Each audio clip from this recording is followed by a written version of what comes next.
कर्पूरगौरं करुणावतारं संसारसारं भुजगेन्द्रहारं सदा वसन्तं हृदयारविन्दे भवं भवानी सहितं नमामि भवं भवानी सहितं नमामि।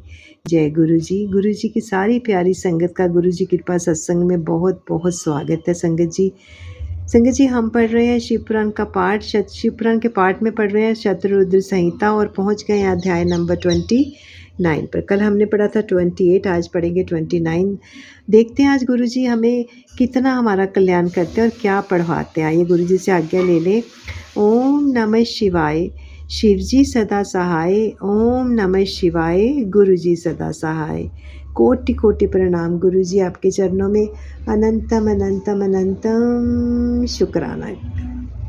भगवान शिव के कृष्ण दर्शन नामक अवतार की कथा आज इसमें हम पढ़ेंगे। संगत जी, नंदीश्वर जी कहते हैं, सनत कुमार जी, भगवान शंभू के एक उत्तम अवतार का नाम कृष्ण दर्शन है, जिसने राजा नभ को ज्ञान प्रदान किया था। उसका वर्णन करता हूँ, सुनो। श्राद्धदेव नामक मनु के जो इक्ष्वाकु आदि पुत्र थे, उनमें नवम का नाम नभंग था, जिनका पुत्र नाभाग नाम से प्रसिद्ध हुआ। नाभाग के भी पुत्र अम्बरीश हुए, जो भगवान विष्णु के भक्त थे तथा जिनकी ब्राह्मण भक्ति देखकर उनके ऊपर महर्षि दुर्वासा प्रसन्न हुए थे। मुने, अम्बरीश के पितामह जो नभग कहे गए थे, उनके चरित्र का वर्णन सुनो। उन्हीं को भगवान शिव ने ज्ञान प्रदान किया था। मनु पुत्र नभग बड़े बुद्धिमान थे। उन्होंने विद्याध्ययन के लिए दीर्घ काल तक इंद्रिय संयम पूर्वक गुरुकुल में निवास किया था। इसी बीच इक्ष्वाकु आदि भाइयों ने नभग के लिए कोई भाग न देकर पिता की संपत्ति आपस में बांट ली और अपना अपना भाग लेकर उत्तम रीति से राज्य का पालन करने लगे। ओम नमः शिवाय। उन सब ने पिता की आज्ञा से ही धन का बंटवारा किया था। कुछ काल के पश्चात ब्रह्मचारी नभग गुरुकुल से संगोपांग वेदों का अध्ययन करके वहां आए और देखा कि सब भाई सारी संपत्ति का बंटवारा करके अपना अलग अलग भाग ले चुके हैं। तब उन्होंने भी बड़े स्नेह से दाएं भाग पाने की इच्छा रखकर अपने इक्ष्वाकु आदि बंधुओं से कहा, भाइयों, मेरे लिए भाग दिए बिना ही आप लोगों ने आपस में सारी संपत्ति का बंटवारा कर लिया, अतः आप प्रसन्नतापूर्वक मुझे हिस्सा दे दीजिए।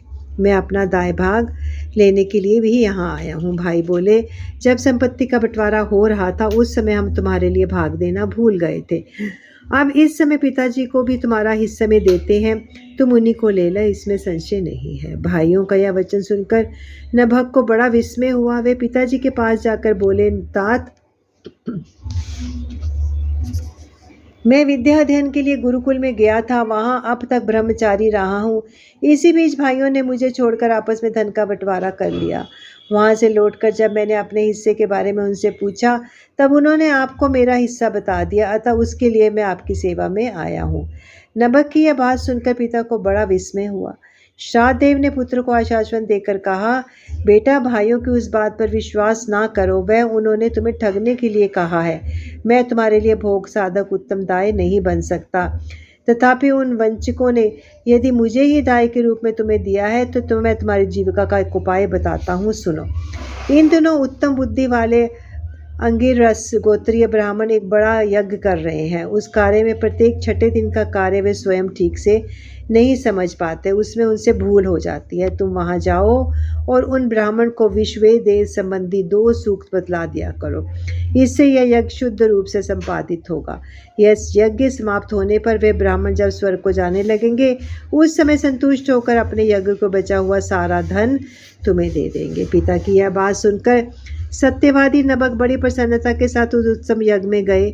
मुने, वहां छठे दिन के क्रम में बुद्धिमान मनुपुत्र ने वैश्वदेव संबंधी 2 सूत्रों का स्पष्ट रूप से उच्चारण किया। यज्ञ कर्म समाप्त होने पर वे अंगिरस ब्राह्मण यज्ञ से बचा हुआ अपना सारा धन नभग को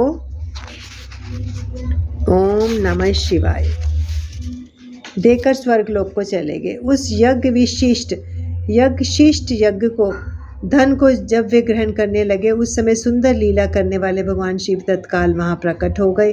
उनके सारे अंग बड़े सुंदर थे, परंतु नेत्र काले थे।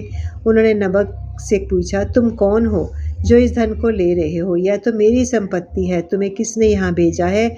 सब बातें ठीक ठीक बताओ। नवग्न ने कहा, यह तो यज्ञ से बचा हुआ धन है जिसे ऋषियों ने मुझे दिया है।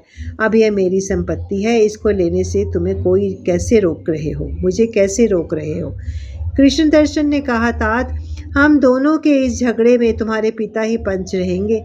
जाकर उनसे पूछो और वे जो निर्णय दें उसे ठीक ठाक यहाँ आकर बताओ। उसकी बात सुनकर नवग्न ने पिता के पास जाकर उक्त प्रश्न को उनके सामने रखा। श्राद्धदेव को कोई पुरानी बात याद आ गई और उन्होंने भगवान शिव के चरण कमलों का चिंतन करते हुए कहा, मनु बोले, तात, वे पुरुष जो तुम्हें यह धन लेने के लिए रोक रहे हैं साक्षात शिव ही हैं। यूँ तो संसार की सारी वस्तु ही उन्हीं की है, परंतु यज्ञ से प्राप्त हुए धन पर उनका विशेष अधिकार है। यज्ञ करने से जो धन बच जाता है उसे भगवान रुद्र का भाग निश्चित किया गया है। अतः यज्ञ विशिष्ट सारी वस्तु ग्रहण करने के अधिकारी सर्वेश्वर महादेव जी ही हैं। ओम नमः शिवाय। उनकी इच्छा से ही दूसरे लोग इस वस्तु को ले सकते हैं। भगवान शिव तुम पर कृपा करने के लिए ही यहाँ वैसा रूप धारण करके आए हैं। तुम वहीं जाओ और उन्हें प्रसन्न करो, अपने अपराध के लिए क्षमा मांगो और प्रणाम प्रस्तुत पूर्वक उनकी स्तुति करो। नभग पिता की आज्ञा से वहाँ गए और भगवान को प्रणाम करके हाथ जोड़कर बोले, महेश्वर, यह सारे त्रिलोकी ही आपकी है, फिर यज्ञ से बचे हुए धन के लिए जो तो कहना ही क्या है, निश्चय ही इस पर आपका अधिकार है, यही मेरे पिता ने निर्णय दिया है। नाथ, मैंने यथार्थ बात ना जानने के कारण भ्रमवश जो कुछ कहा है, मेरे उस अपराध को क्षमा कीजिए। मैं आपके चरणों में मस्तक रखकर यह प्रार्थना करता हूँ कि आप मुझ पर प्रसन्न होइए। ऐसा कहकर नभग ने अत्यंत दीनतापूर्वक हृदय से दोनों हाथ जोड़कर महेश्वर कृष्ण नंदन का स्तवन किया। उधर श्राद्धदेव जी ने भी अपने अपराध के लिए क्षमा मांगते हुए भगवान शिव की स्तुति की। तदंतर भगवान रुद्र ने मन ही मन प्रसन्न हो नभग के कृपा दृष्टि से देखा और मुस्कुराते हुए बोले। कृष्णदेव बोले, नभग, तुम्हारे पिता ने जो धर्माकुल बात कही है वह ठीक ही है। तुमने ही साधु स्वभाव के कारण सत्य ही कहा है, इसलिए मैं तुम पर बहुत प्रसन्न हूँ और कृपा पूर्वक तुम्हें सनातन ब्रह्म तत्व का ज्ञान प्रदान करता हूँ। इस समय यह सारा धन मैंने तुम्हें दे दिया, अब तुम इसे ग्रहण करो, इस लोक में निर्विकार रहकर सुख भोगो, अंत में मेरी कृपा से तुम्हें सद्गति प्राप्त होगी। ओम नमः शिवाय। ऐसा कहकर भगवान रुद्र सबके देखते देखते वहीं अंतर्ध्यान हो गए। साथ ही श्राद्धदेव भी अपने पुत्र नभग के साथ अपने स्थान को लौट गए। इस लोक में विपुल भोगों को भोग करके अंत में वे भगवान शिव के धाम में चले गए। ब्राह्मण, इस प्रकार तुमसे मैंने भगवान शिव के कृष्ण दर्शन नामक अवतार का वर्णन किया। जो इस आख्यान को पढ़ता और सुनता है, इसे संपूर्ण मनवांछित फल की प्राप्ति हो जाती है। ओम नमः शिवाय। अध्याय 21 की समाप्ति। संगत जी, आइए गुरु जी से आज्ञा ले लें। ओम नमः शिवाय। शिव जी सदा सहाय। ओम नमः शिवाय। गुरु जी सदा सहाय। कोटि कोटि प्रणाम गुरु जी चरणों में। अनंतम अनंतम अनंतम शुक्राना।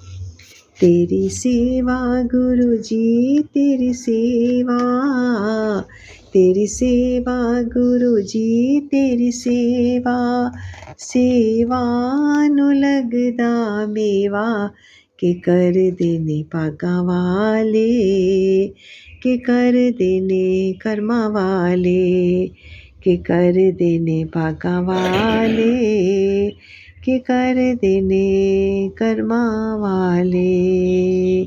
जय गुरु जी। शुक्राना शुक्राना शुक्राना गुरु जी। शुक्राना फॉर एवरीथिंग।